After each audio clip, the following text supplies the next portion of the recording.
A big welcome to all of you. This is the introduction video for then each zodiac sign.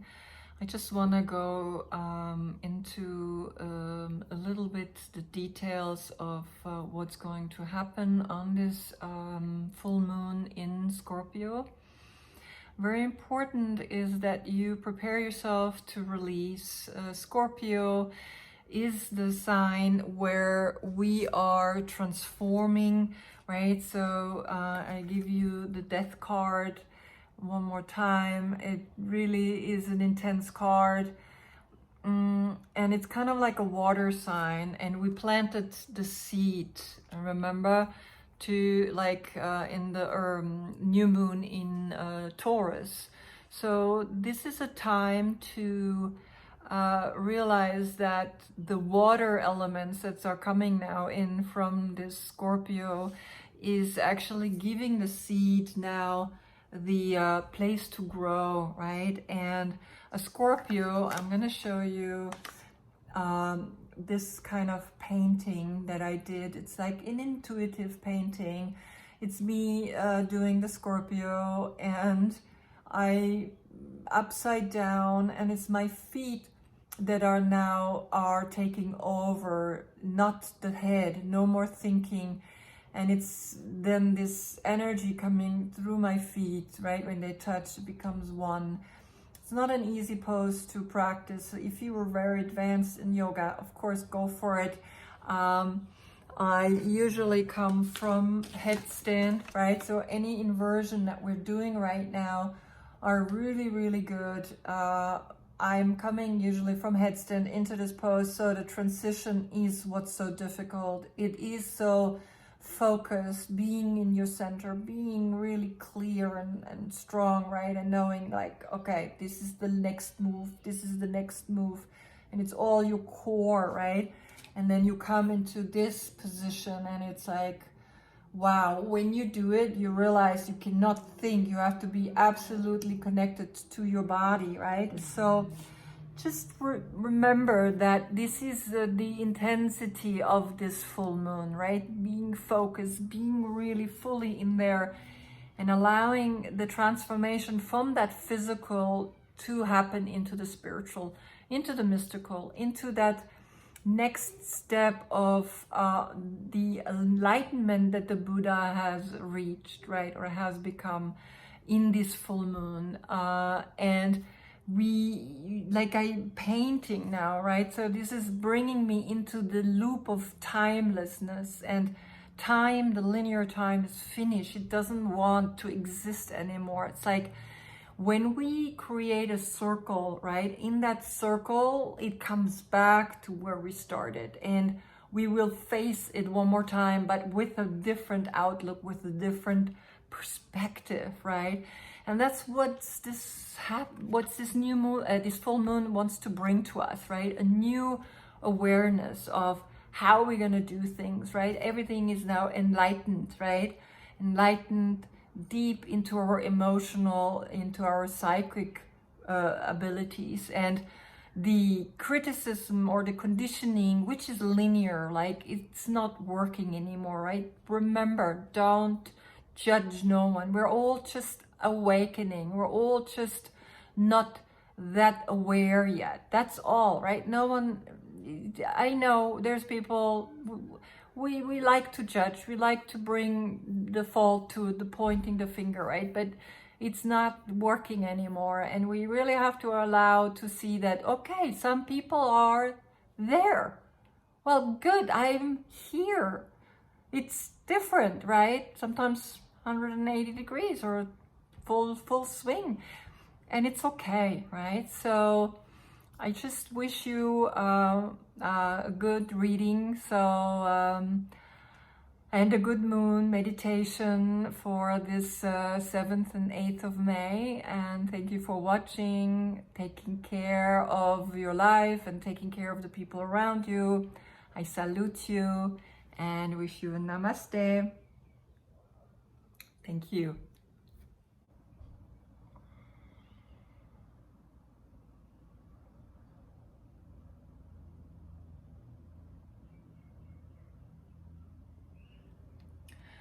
Welcome Aries, this is your full moon in Scorpio tarot reading, and of course help for your meditation that you hopefully will do on Thursday the 7th of May. So the sun is still in Taurus, which is then the King of Pentacles, right? The earthiness of Taurus, the land, anything real estate, anything about finances, banks, systems, but also the food that we're growing, and very much the earthly pleasures that represents this sign. And we're moving into this full moon in Scorpio, which is the death card in the major arcana deck. And Scorpio here is the transformation that we have to go through, right? Through this full moon, there will be a big shift, a big transformation happening to all of us, to all the signs, right? Not only you, but all of them.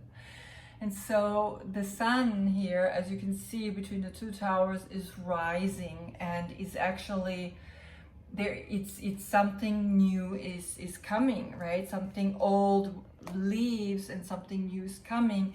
And to quickly go back to this position, the yoga position, the Scorpio, it shows that we let go of the thinking. We are going into the higher consciousness, not by the mind, not through the mind, but by that intuition, by that your feet are connected to where they need to go, where it's the next step.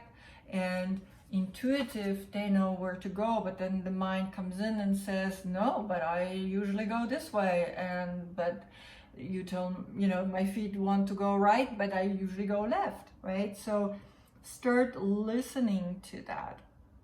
Now you're one more, you yourself in the court cards, you are the Queen of Wands, right?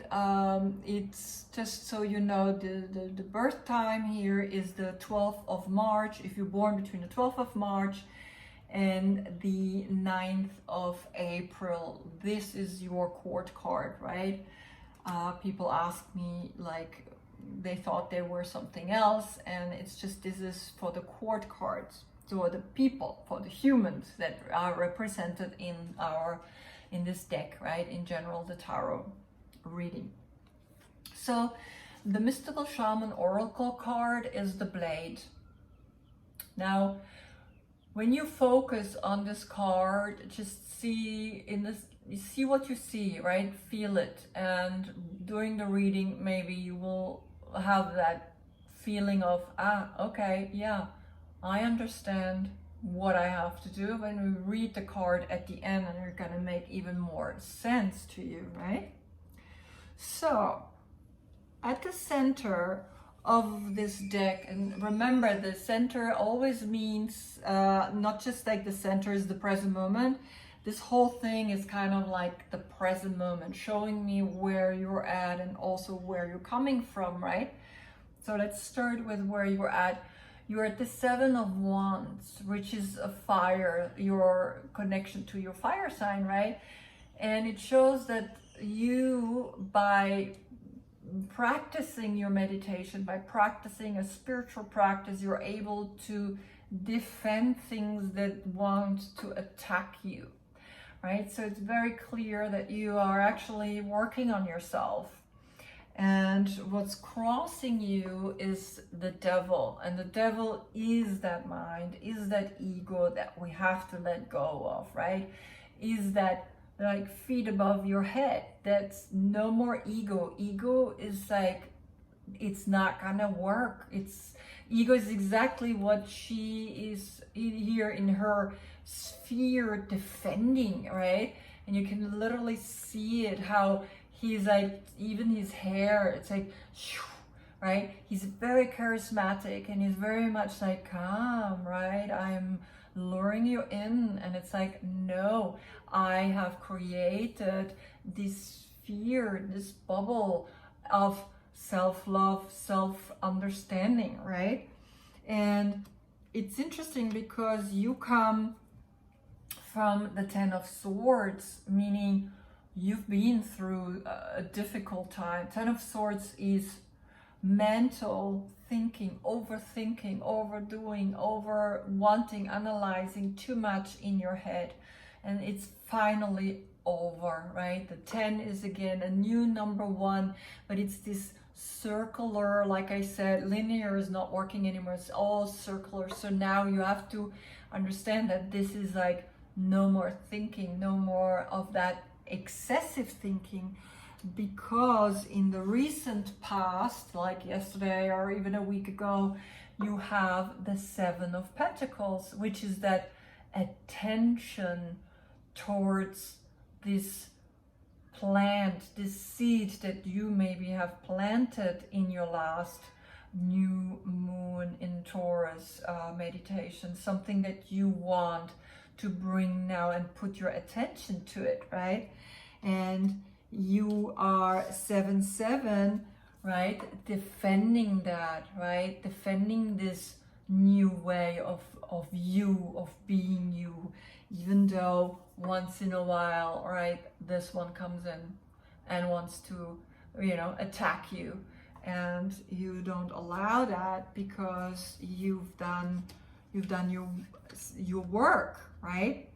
Now at the bottom is you have the King of Cups, which is a very beautiful, loving feature, like personality. He's like a king, right? He has his own business, and the King of Cups is actually born from, which is Scorpio, which is the time right now. So at this time of this Scorpio time, you will discover a new way of loving, yourself, right? But not to the level where it again becomes an ego thing that you use, right, to manipulate people. It's like you've got to just love yourself, and that's it. Don't brag, don't tell no one. It's like you're now arrived at a place where you love yourself, right? The time this person is born, if you want to have the exact dates, is the 13th of October until the 12th of November, right? If that is a person that you know is born in that time frame, he can be this person, right?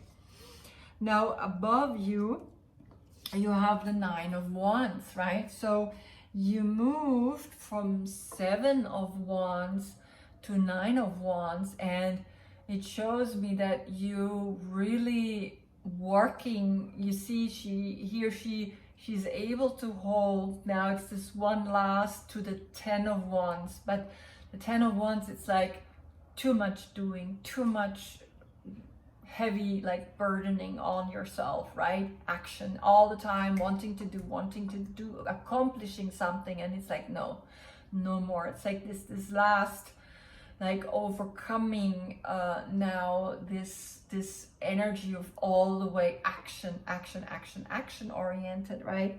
You've got to calm down and become more water, like use more water, right? Get into the water and allow that to also to go into the earth, right? Put your finger in the earth, right? Make something grow, make something happen.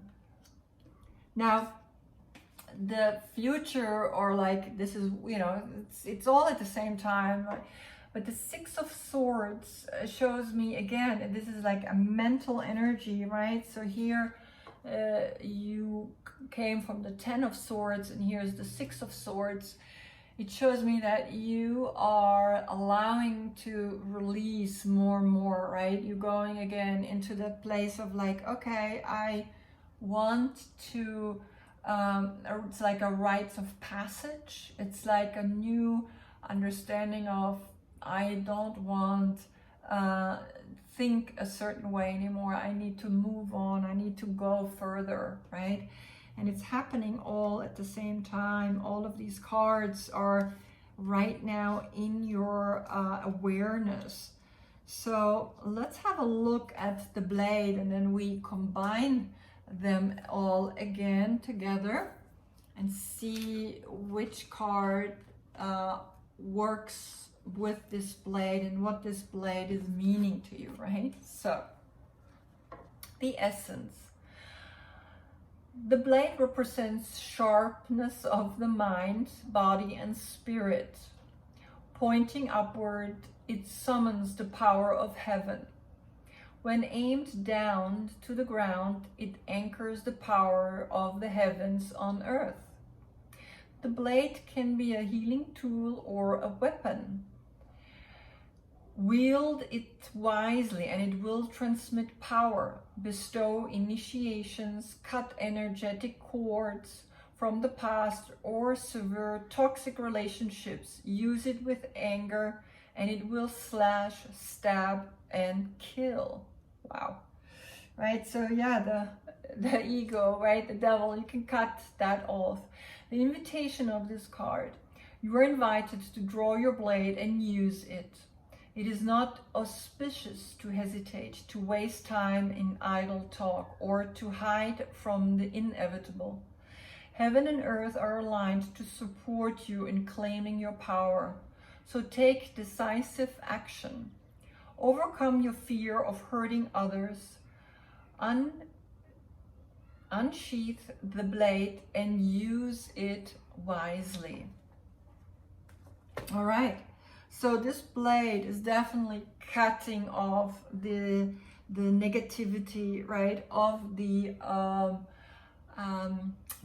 devil, right, of this Capricorn energy. Maybe it's a Capricorn in your life that is actually heavy influencing you, right? Also cutting away like this rites of passage, right? And allowing you to really come out again of this overly overthinking 10 of swords, right? Too much like, but that's in the past. You have overcome that. But now the only thing I feel that you really have to overcome is this like ego-driven energy that sometimes controls you, right? Now, don't allow that, you know, let it be part of your life, because the ego also has its part. If it's taken wisely and consciously and with awareness, then you use it as like, yes, I like it like that, but you don't proclaim that anymore. I don't need to show everybody like, this is me and how amazing I am, right? Because you are very much in your head, right? Aries, you are that energy. It's like, okay, I've got to let go of that thinking, right? Maybe you got to learn this pose. No matter, you know, just try it, right? Of course, only with a teacher, please, because it's an intense pose. So this full moon is definitely gonna highlight this cutting away of all the things that are not working for you anymore, right? Coming into this beautiful center, right? And again, remember here this awareness, this sphere that you create around you when you in your gratitude, in your awareness, in your prayer. Okay? Well, my beautiful Aries, so I wish you a beautiful meditation on this full moon in Scorpio. I thank you for watching. Namaste.